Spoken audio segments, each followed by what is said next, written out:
Hello there, I'm Lou Wieland. I publish the official relocation guides on Atlanta that are distributed by the First Multiple Listing Service of Atlanta for almost 30 years now. They're also on the FMLS website at fmls.com. You have to be a licensed real estate agent to access that website.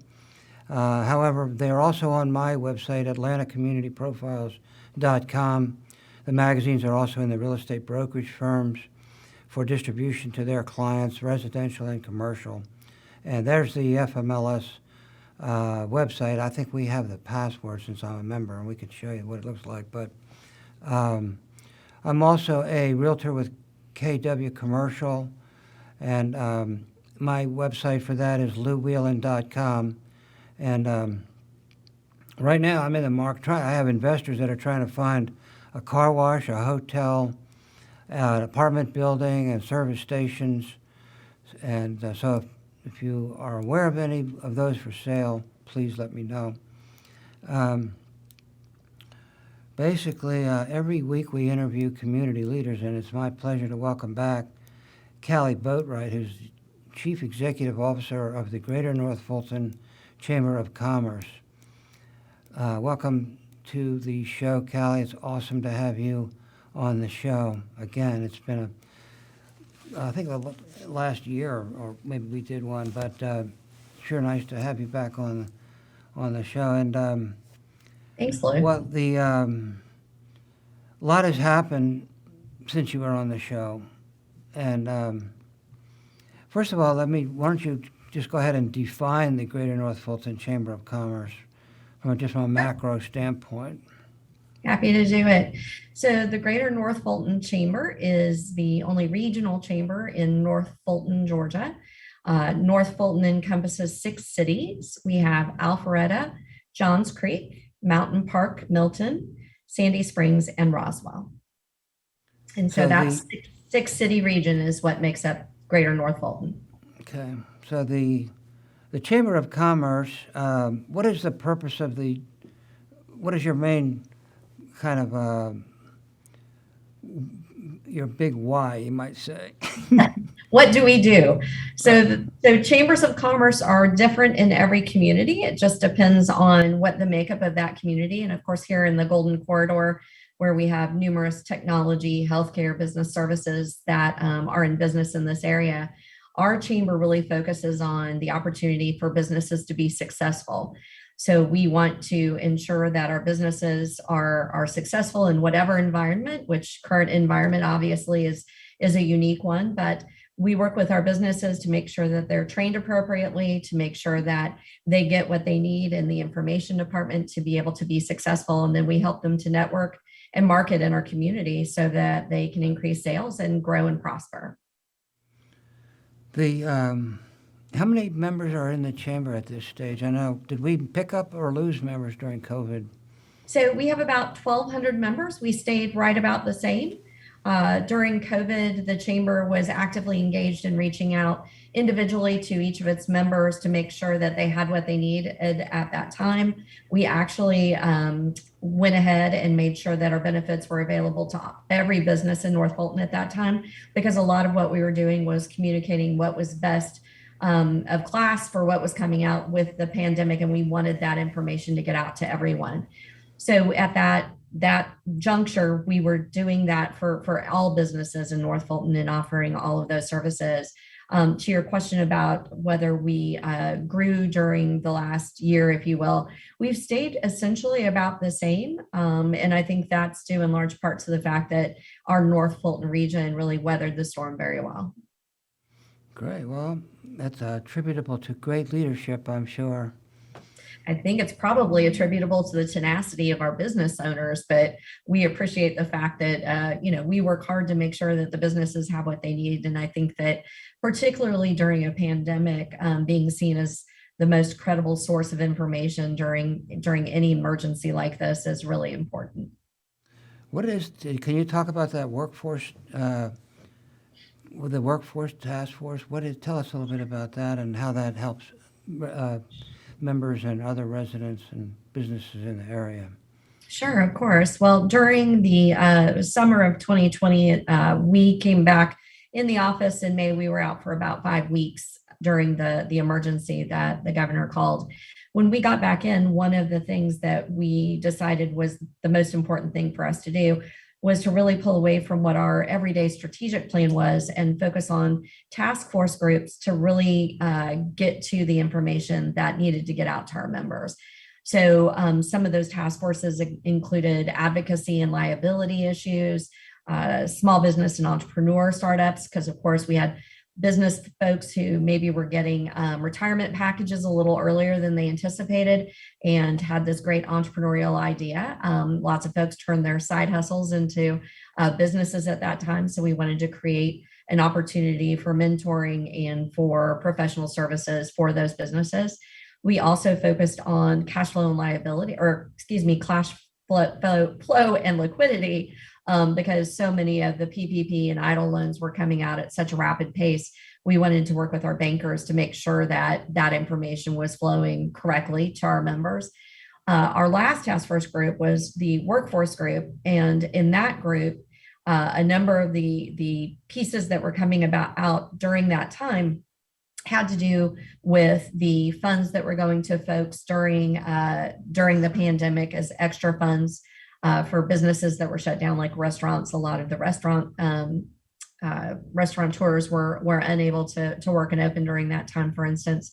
So a lot of those pieces came through that workforce task force. We have continued with that particular task force because there is still much to be done. We have been putting out regular surveys to all businesses in North Fulton through our economic development partners in each of the cities, and of course through our 1,200 members as well.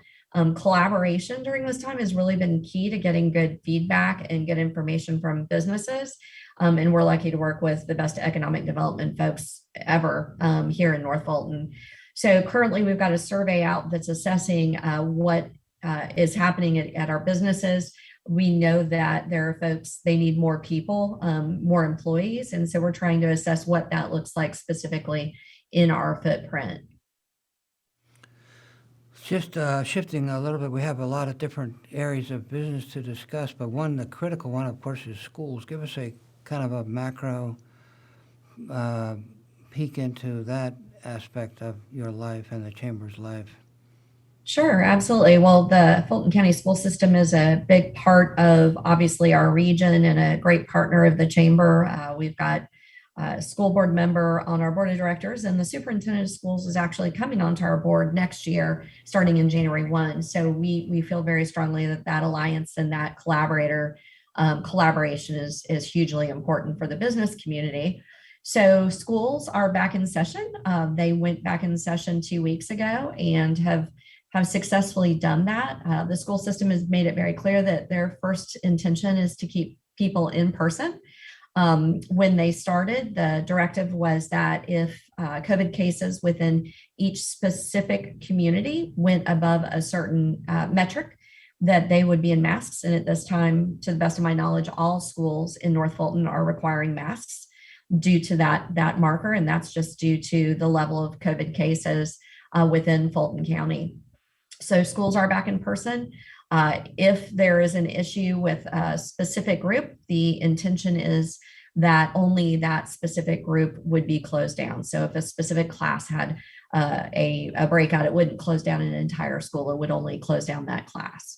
And of course, that class would move to virtual. But the thought is that as long as we can keep students in school, it's good for everybody, certainly good for businesses. As we've seen, folks returning to the office since schools have been back in session. And luckily to that respect, daycare centers are also back in working order.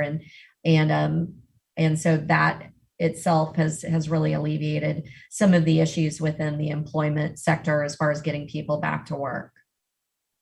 I know one thing you're particularly proud of is the new Innovation Academy. Tell us a little bit about that. Yeah, the school system has been working on the two new STEM schools, one in South Fulton, one in North Fulton. The Innovation Academy here in Alpharetta opened at this fall with the other schools that were opening.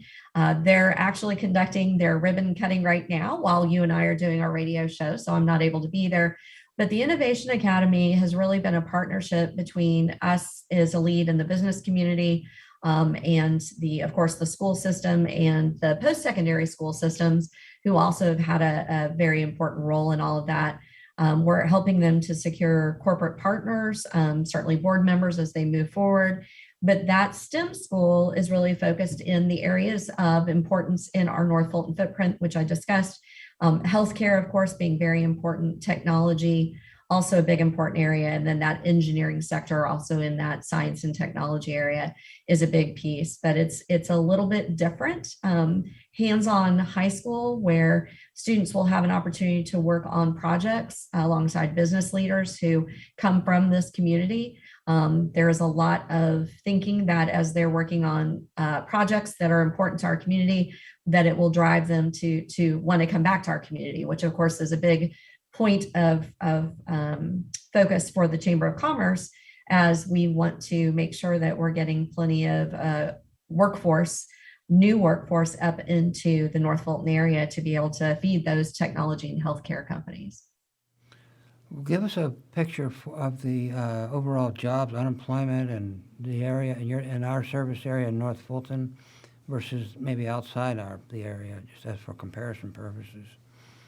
Yeah, so as I mentioned, North Fulton was hit to a lesser degree by some of the more significant issues of the pandemic.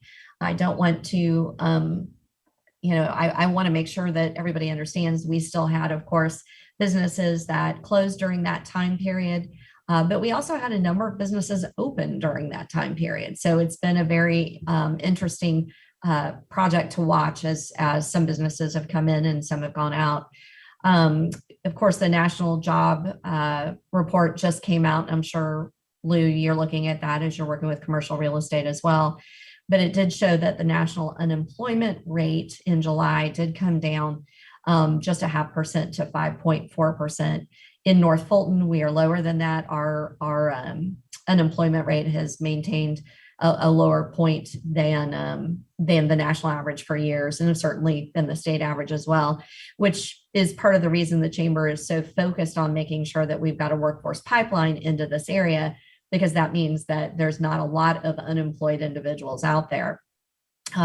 We find that restaurant, leisure industry has had the greatest growth, although it is still lower than pre-pandemic numbers. Here in North Fulton, we see that restaurants, hotels, groceries, retail, and of course, healthcare in particular, are all looking for employees at every level. But that's become a big issue. Folks that need employees up in this area, you can't go to a restaurant today without seeing a help wanted sign really anywhere. I think this is not a North Fulton issue. This is a global issue. And many people are trying to figure out what the why is, because we haven't lost. I mentioned our unemployment numbers have not gone up. So it's not that folks are sitting in their homes and don't want to work. We speculate that a number of folks who maybe were affected when restaurants had to shut down decided that they wanted to retrain and retool and went into maybe a different area of work. And that's why there are fewer employees in that area. But that's speculation, and that's based on, conversations more than data. And we try to be as data driven as possible. We have seen a great influx of businesses, and Lou, I'm sure you're seeing this with your commercial market as well, but relocating from California and New York, which were both heavily hit with closures when Governor Kemp kept our state open for the time of the pandemic on the back end of that.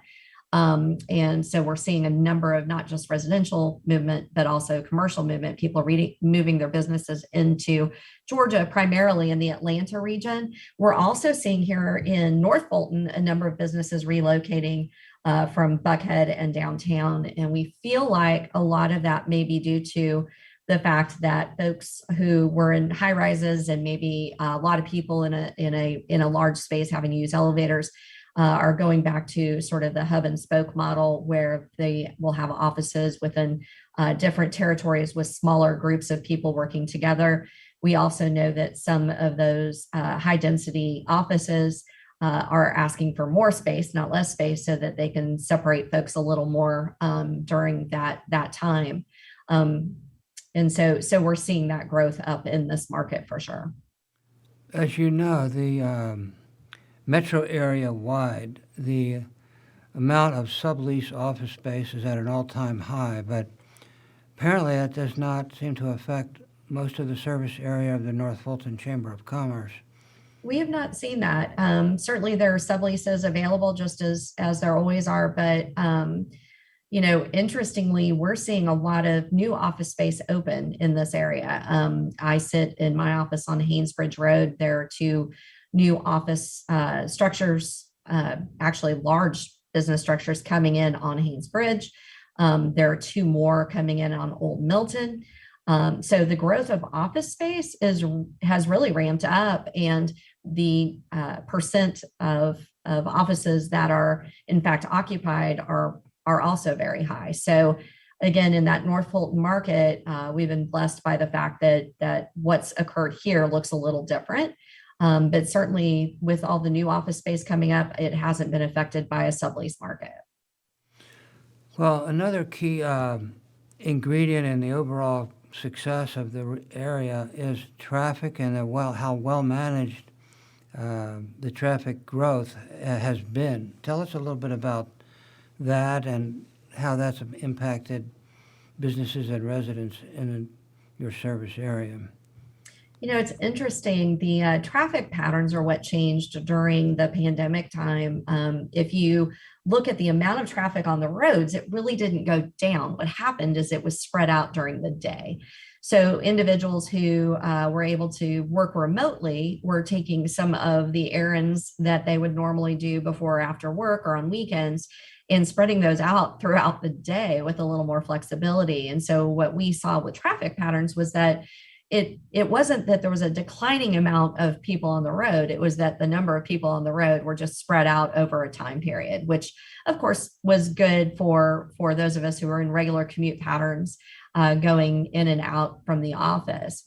That has picked back up. Anyone who's been on Georgia 400 in the last month has certainly seen that. And of course, getting back to schools, having the schools go back into session have affected that as well.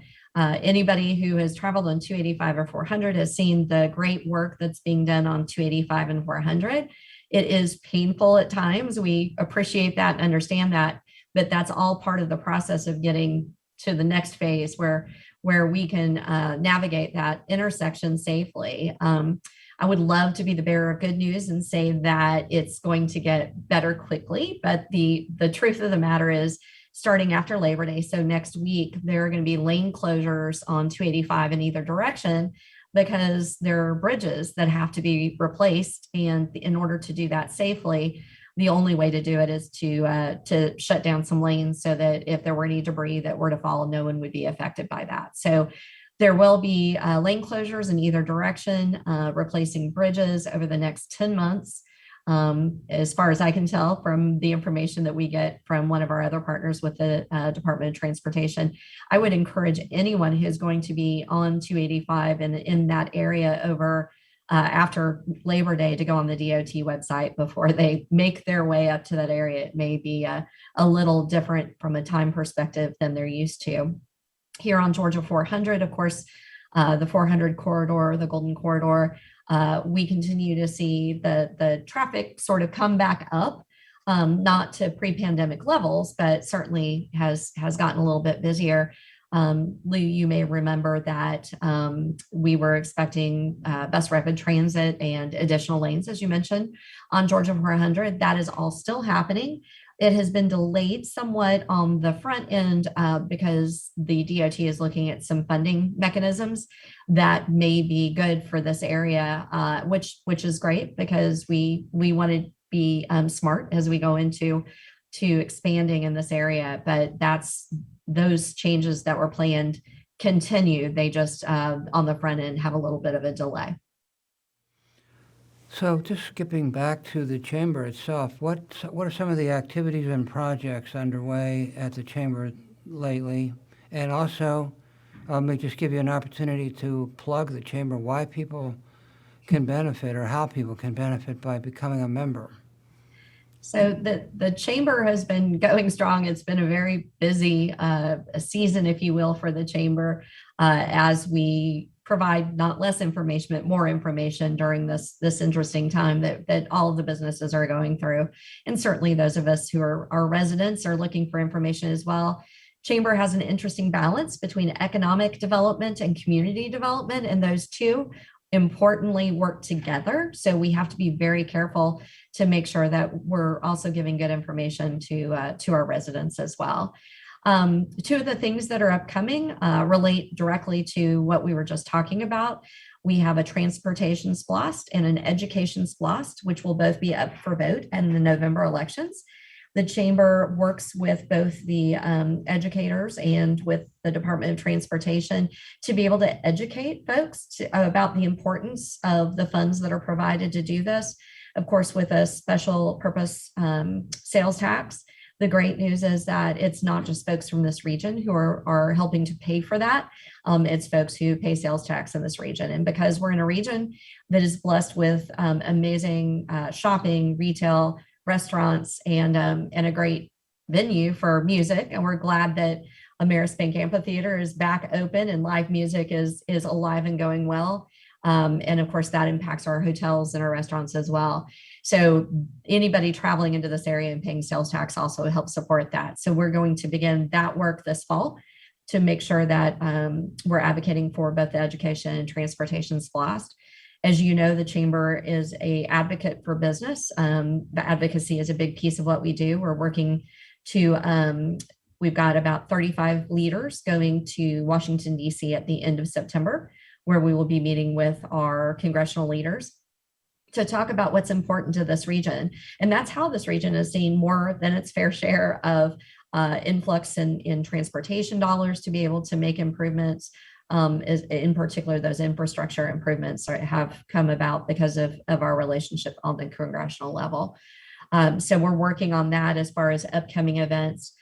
The other thing I really want to point out, I mentioned that our workforce group has been working continuously in this particular time period.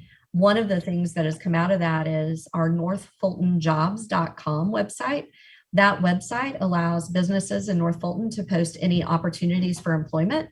So if you go on there now, there are more than 100 jobs listed. We encourage and promote that website often and frequently in this area. But the other piece of that is that workforce group has built out a resource guide on that site. So if you go to northfultonjobs.com, you can also find great resources for folks who need help with employment or who are interested in retraining with many of our education partners and certificates that are available through the Chamber. So there are so many different opportunities on that site. I think it's really important. But Lou, the Chamber itself has been in business the entire time. Our staff has been back and working. We are back in person for our events. We are doing that safely, following CDC guidelines, but we are in person. Now, the level of technology and the changes in innovation that took place over the pandemic, I think are incredibly important. And we continue to utilize things like Zoom that we're utilizing it right now to be able to offer some opportunities for committee meetings and for many of our training and seminars that are really important to our members so that everyone can take advantage of those. That was successful during the pandemic and will continue during the Delta variant as we're seeing things now. So we continue to offer opportunities both virtually and in person for our members to meet them where their needs are. And I think that's really important as well. So other than that, the other big thing we're going to be ramping up for is our 50th anniversary as an organization. The Chamber will turn 50 in January of 2023. So as most organizations, we have already begun planning for our celebration during that year. It takes a couple of years to get ready for that. Lots of great stuff going on at the Chamber, and we invite anybody interested in being part of our Chamber of Commerce. The businesses work well together, and that's part of the success of this Chamber. So if you want to join those 1,200 businesses who are part of the Greater North Fulton Chamber, you can simply go to gnfcc.com and you can join online and get more information that way. And last but not least, we have to talk about entertainment. It seems like there's been a growth in entertainment venues in the service area of the North Fulton Chamber. I wondered is that my imagination, or is that true? Or give us a feel for that, if you would. Sure, of course. Well, I think the word you're using, entertainment venues, means a lot of different things to a lot of different people. I mentioned Ameris, which is our largest concert venue. The Ameris Bank Amphitheater is up and running. We actually were grateful to partner with them in May for our summer soiree, which was a safely outdoor gala type event. Where we partnered with the Ameris Amphitheater and conducted a taste of North Fulton with our restaurants to give our restaurants an opportunity to be featured as well, to try and help those out. But we also have event centers who have come up. Phase Event Center, which is here in Alpharetta, is a great location with a theater. We've also got numerous breweries that have come up. We've got a brewery tour that is online through our Roswell CVB. You can find all of the great information on that. And our CVBs have all worked together on that.